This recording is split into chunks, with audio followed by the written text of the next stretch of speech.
today I'm gonna get started with a few of the just simple things that I've needed to do. I just finally got the e-torque set in so I can install the last two camshaft adjuster magnets. So I think I'm just gonna start off by installing both those. This trim piece that I had to glue a couple of those posts back onto is looking great. And so that should fit up and screw in perfectly now. And the bumper still definitely needs to get finished up and painted. I do have the paint match right here. So I'll be sanding that completely smooth and then doing paint and figuring all that out in a bit. But the hard part is over with the bumper and I'm just so happy how it turned out so far. But now let's just jump on getting those solenoid magnet things installed.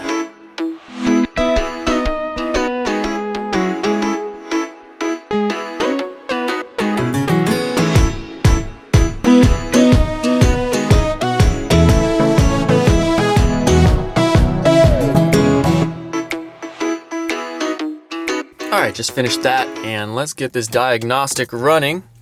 Alright, so I'm not going to bore you guys to death with showing you all this. There was literally like 30 minutes of me talking about this code reader that I just got. I had bought a generic code reader before and read the code and it was very generic. So I got this one, it's the MB2, a little bit better and it reads Mercedes codes and it did read a more specific code.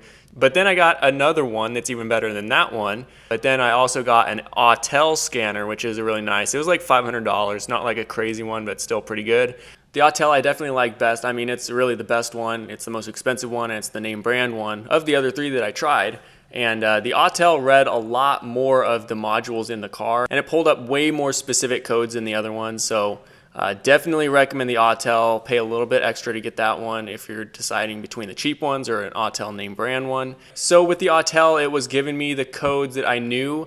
Basically, it was the throttle pedal position sensor, short circuit to ground on Hall sensor 1. But then it also gave me a code that I hadn't seen on the other three that was a fault in the audio gateway, basically saying the speakers weren't working, which I knew, but it had actually read that module like the other three didn't and told me that there was an audio gateway code. And it also read some other smaller codes like the SOS emergency button wasn't able to connect to service and that kind of thing. The stuff you'd have to pay for subscriptions for and whatnot. So at this point I was also trying to diagnose the throttle issue. I'll move on in just a bit, you'll see it. The video kind of jumps around a bit, but at this moment I'm still trying to diagnose the throttle. So that pretty much sums it up. Let's get back to the video. So I'll probably just go into the wiring, see if I can just trace the wire back and follow the wire all the way wherever it goes and see if there's something loose. So nothing to it but to do it.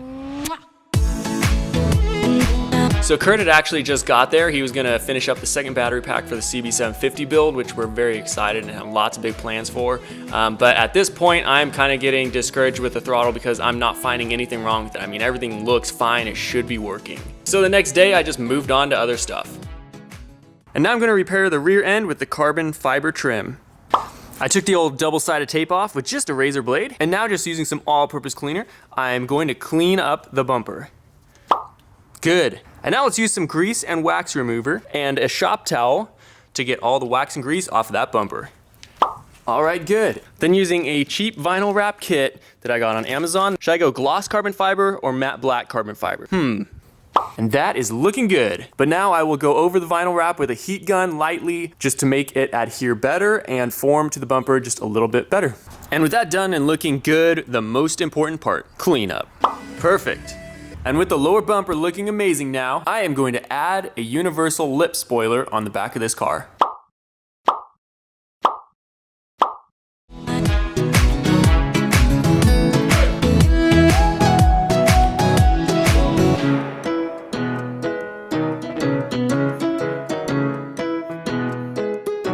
I'm tearing apart the dash right now, and I took the cup holders out, and you guys know how these works. I mean, you just push on them and they kind of pop out, just like that. And this side wasn't working before. You guys can see it works fine now, but I kid you not, guys, I found 25 cents inside the mechanism. So I tilted it up and shook it around and the change fell out and it works fine now. I don't know how they got a quarter and a penny inside the cup holder, but I kid you not, that's what happened. So that cup holder was not working because it had change inside of it. I think while I'm in here too, I might as well see if the speakers, if they maybe just unplugged something for the other speakers in here not to work. I don't know how it all looks. I haven't looked at the speaker system yet, but there is some wires going into here from the speaker system. So maybe I'll see something if I take this stereo out.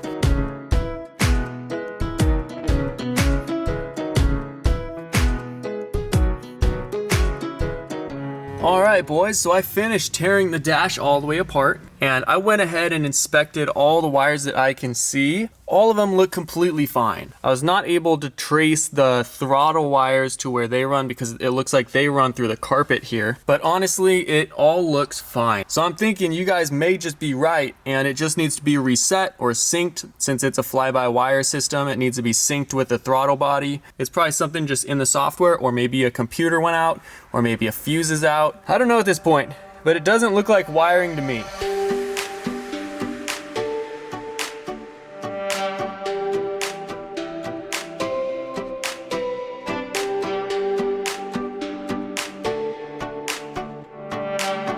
All right, guys, well, I took the dash apart to no avail. There was no wiring problems that I could see. So I am starting to suspect, I went in, I read a lot more, and I'm starting to suspect now it may be a bad airflow sensor, mass airflow sensor, because apparently what people are saying is if there's a fault in that and it's not reading the airflow, it doesn't send signal to the throttle pedal sensor, and yet the computer reads it as a throttle pedal sensor error. I also did look, I got that new scan tool that reads Mercedes native codes, and it said driver authorization no.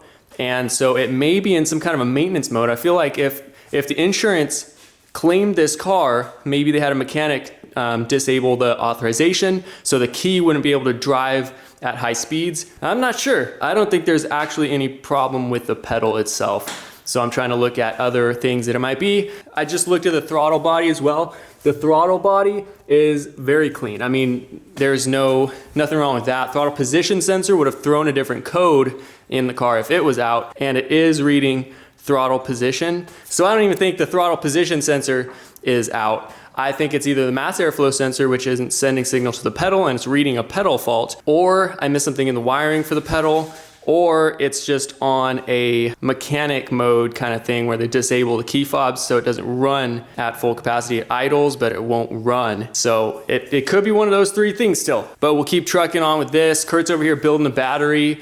We are getting back to the CB build.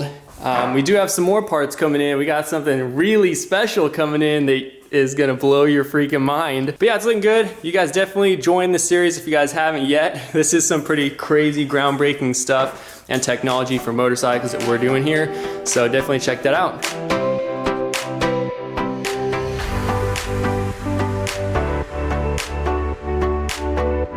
All right, well, I just finished cleaning the throttle body, the mass airflow sensor, and all the piping in between. And I don't expect it to have changed anything. If it is a mass airflow sensor issue, it's a mass airflow sensor fault.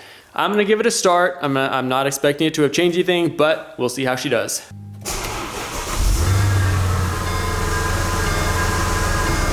No change.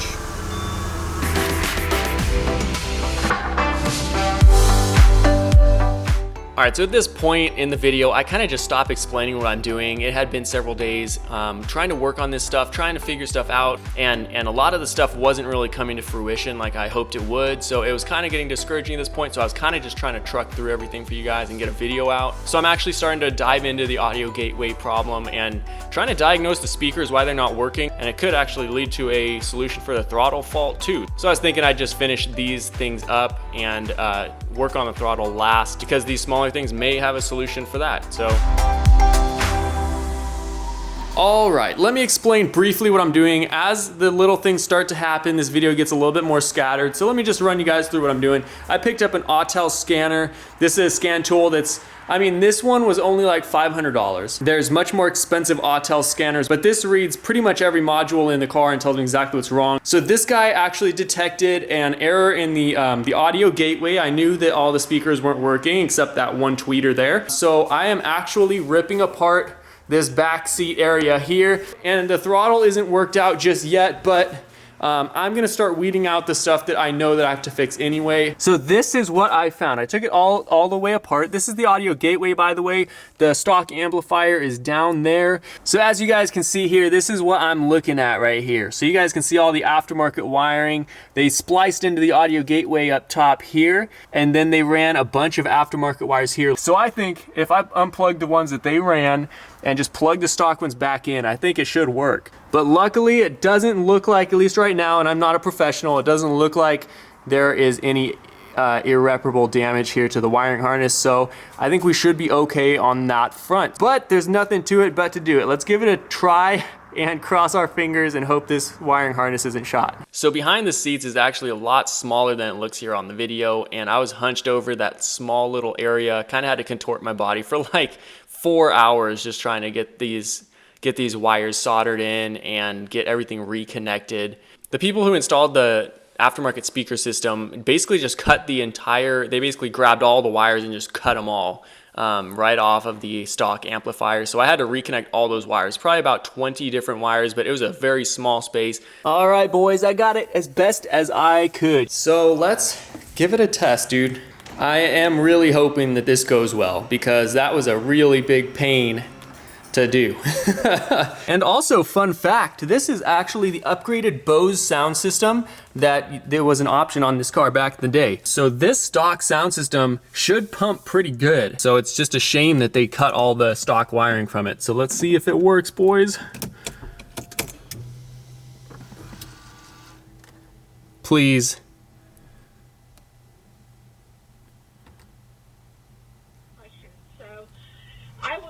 Focus on what you can eat. I think it works. Right? So you hold on. Focus on what you can How the F do you go to FM on this thing? Where is the FM? Holy crap. Audio? It works! Yes! But it works! Yeah! Well, the speaker system actually working just gave me a huge boost of motivation. If I had put this together and it still didn't work after all that work, I would not have been very happy. So the last thing to do on the speaker system is basically there's still wiring running into the dash that I couldn't get out. I took the panel off and I gave these wires a friendly little tug and they will not come out. So what I'm gonna do is just grab some dikes and just snip them off right there and just push them in and call it good. I mean, there's no reason to take apart the dash and just get those wires out.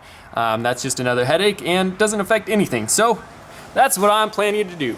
And just like that, you would never know those wires were there. And as far as I know, this car is now 100% stock wiring again. And I couldn't be more excited about it. So now I'm gonna jump back and reassemble this entire back area. The audio gateway was the only thing I was there for, and it looks like it all works great. So let's put it back together.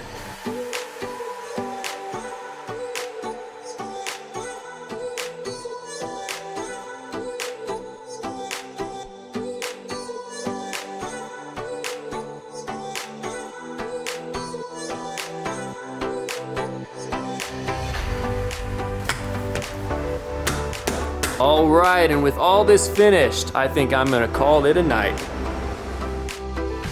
All right, guys, that's where I'm gonna leave it this episode. Next time, we're gonna try to figure out that throttle problem. That has been the thorn in my side, but I'm glad I took a break from it for just a second so I get my head back on straight. So next episode, we're gonna be pinpoint focused, getting this thing on the road. And I'm very excited and I'm very ready for this thing to be running and driving. I cannot wait to pull it out of the garage. So hopefully next thumbnail, you guys see like the top all up and everything. It's gonna be so epic. I cannot wait. Thanks so much for watching, guys. Make sure you guys are subscribed if you are not already. And I hope you guys are enjoying the journey as much as I am. But until next time, I'll catch you then. Hey, how's it going? I'll just take those off your hands. For Nick, right? Probably. Awesome, man. Appreciate it. Thank you.